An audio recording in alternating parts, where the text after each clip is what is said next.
Welcome back to our subclass comparison series. Today we're looking at two iconic martials, both champions in their own right. D&D 5e's iconic fighter is the champion. DC20 recently changed the name of its fighter class to champion, and its iconic martial is the hero. Let's take a look at the DC20 hero first. The first ability that the DC20 hero gets is Adrenaline Boost. When you use your second wind, you gain a +5 bonus to attack checks you make until the end of your turn. Next, they get Cut Through. Your martial attacks that score heavy hits ignore the target's physical damage resistances. And finally, the DC20 hero gets Unyielding Spirit. While bloodied, you gain 1 temp HP at the start of each of your turns.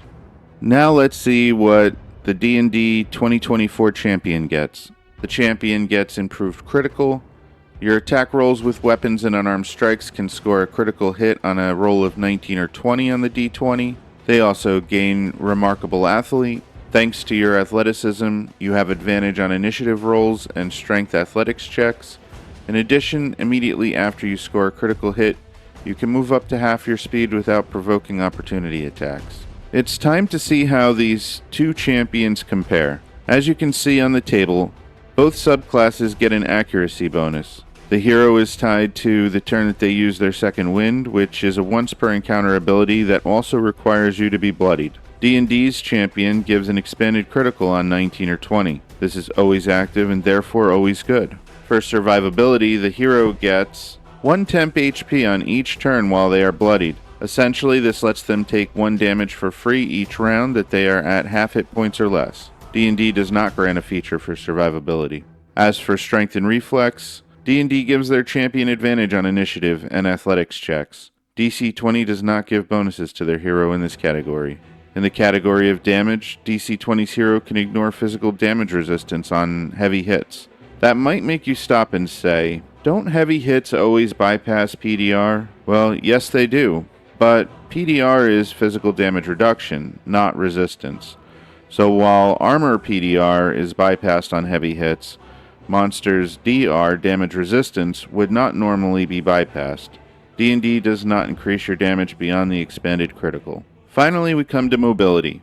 D&D's champion can move up to half their speed when they score a critical. DC20's hero does not get a mobility feature. Final thoughts. Which champion is best?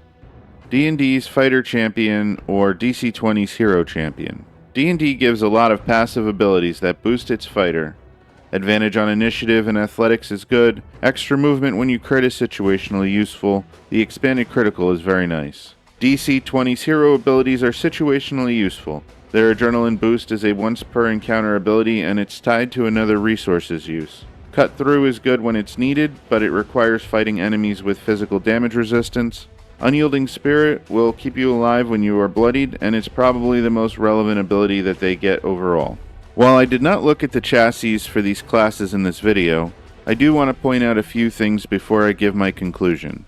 DC20, as a system, allows any character to gain advantage on athletics at will, and DC20 makes gaining extra movement easy with its action point economy. I also think that DC20's champion class has stronger features than the D&D fighter class. That said, I can't help but wonder if DC20's hero would be better off with the D&D champion's expanded critical, advantage on initiative and athletics, instead of its adrenaline rush and cut through abilities. Thank you for checking out this video. Please like and share this video. Consider subscribing if you haven't, and hit the bell so you know when we upload new content. Next week, we will look at DC20's Sentinel Champion and D&D's Cavalier Fighter, two subclasses who focus on taunting. And until then, keep rolling with us.